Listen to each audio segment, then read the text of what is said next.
se paró frente a ellos y dijo: ¿hasta cuándo seguirán indecisos, titubeando entre dos opiniones? Usted tiene otra versión, pensamiento. Si el Señor es Dios, síganlo. Pero si es Baal, es el verdadero Dios, entonces síganlo a él. Sin embargo, la gente se mantenía en absoluto silencio. Entonces Elías les dijo: yo soy el único profeta del Señor que queda, pero Baal tiene 450 profetas. O sea, en el monte había un solo profeta contra 450.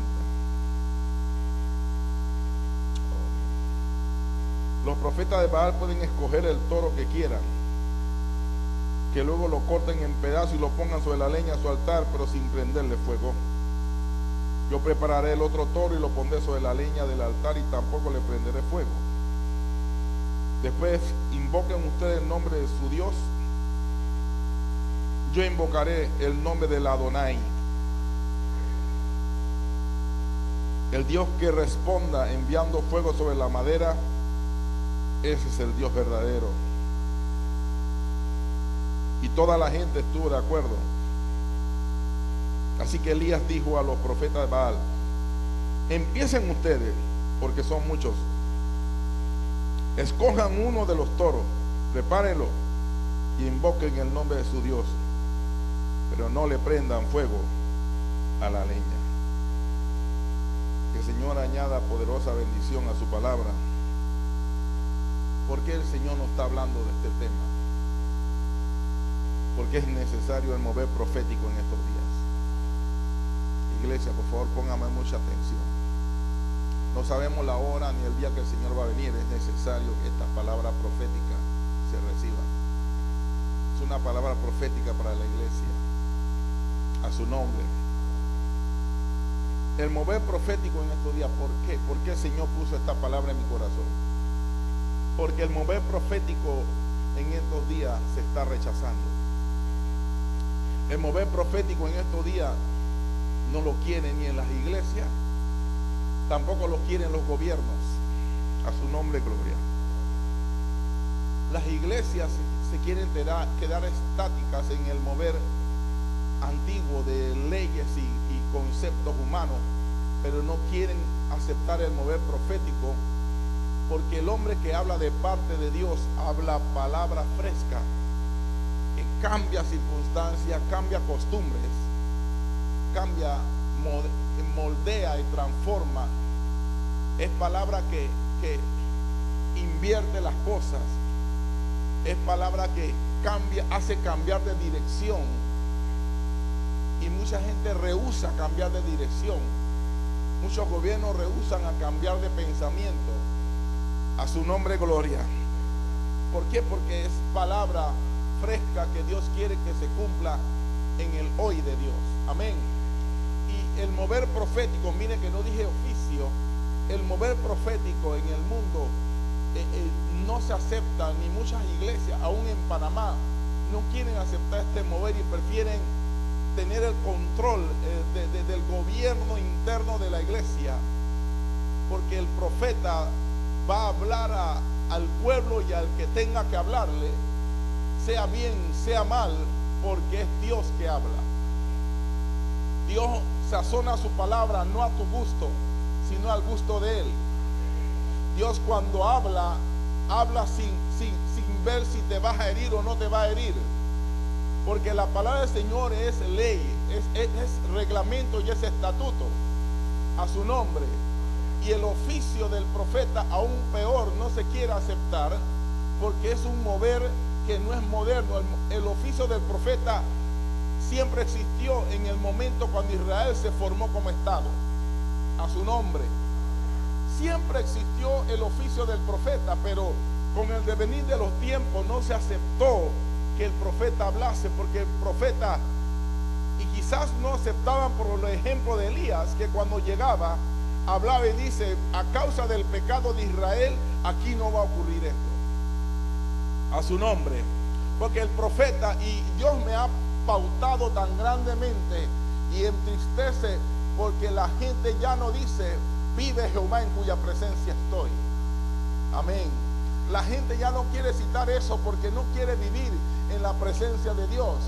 Los hombres de Dios, muchos no quieren decir esto porque no quieren vivir en la presencia del Señor. Porque el que vive en la presencia del Señor no puede buscar nada fuera de su presencia. El que vive en la presencia del Señor va a depender, aunque tenga que comer langosta silvestre, aunque tenga que venir del desierto, aunque no tenga comodidad, sabe que está en la presencia del Señor. Porque el oficio del profeta, en el oficio se sufre. Este oficio no agrada a mucha gente porque no es cómodo, es incómodo. Es incómodo tener que decirle la verdad a alguien. Es incómodo decirle la verdad a los gobiernos.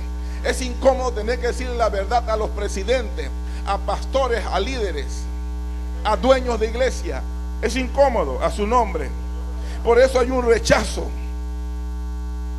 Y el rechazo no es de ahora. ¿Usted sabe dónde vino el rechazo? Amén. Vaya conmigo entonces, va a entender esto. El 1 de Samuel, el capítulo 8. Después de esto, desarrollamos lo que el Señor ha dado. 1 de Samuel 8, del 1 al 9. 1 de Samuel 8, 1 a 9. ¿Lo tienen ya? Después de 11 a 20.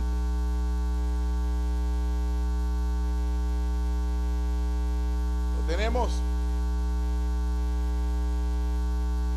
Vaya conmigo rapidito. Cuando Samuel envejeció, Samuel, ponga atención, cuando usted lee el libro de Samuel, Samuel era un mediador del tiempo de Dios para el pueblo de Israel. Después que el líder Josué metió al pueblo a la tierra prometida, Josué se despidió de ellos.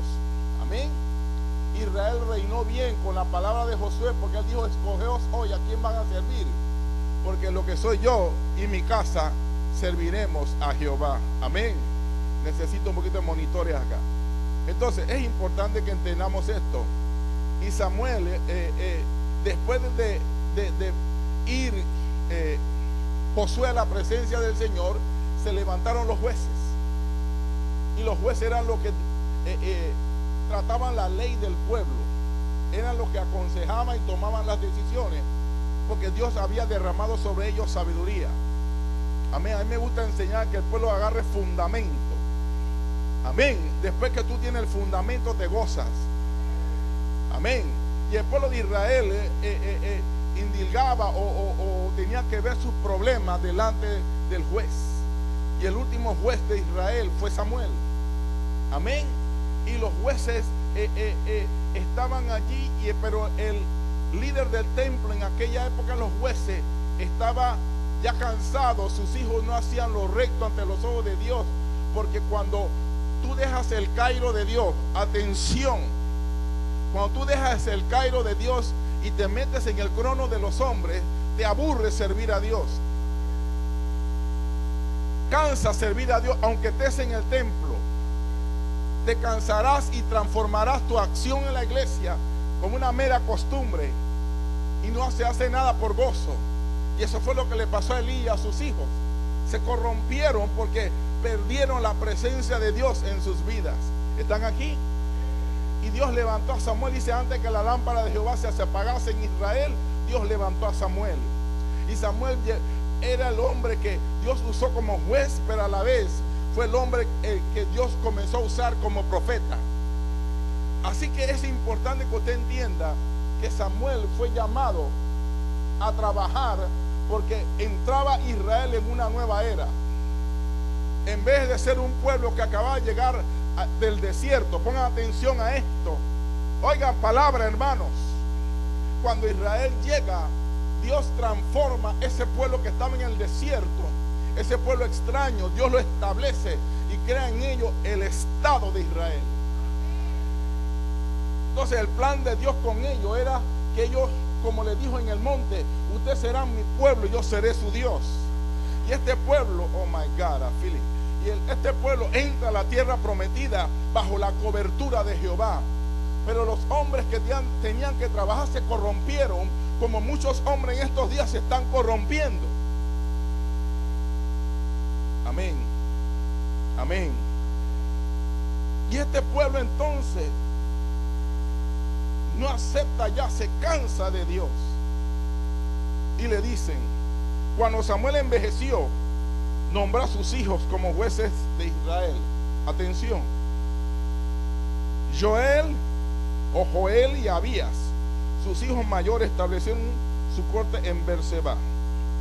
Pero ellos no eran como su padre, porque codiciaban el dinero, aceptaban soborno y pervertían la ley.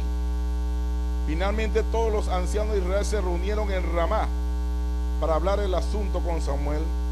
Mira, Samuel, le dijeron, ya eres anciano y tus hijos, pon atención, no son como tú. Que los oigan los hijos de los ministros y que los oigan mis hijos.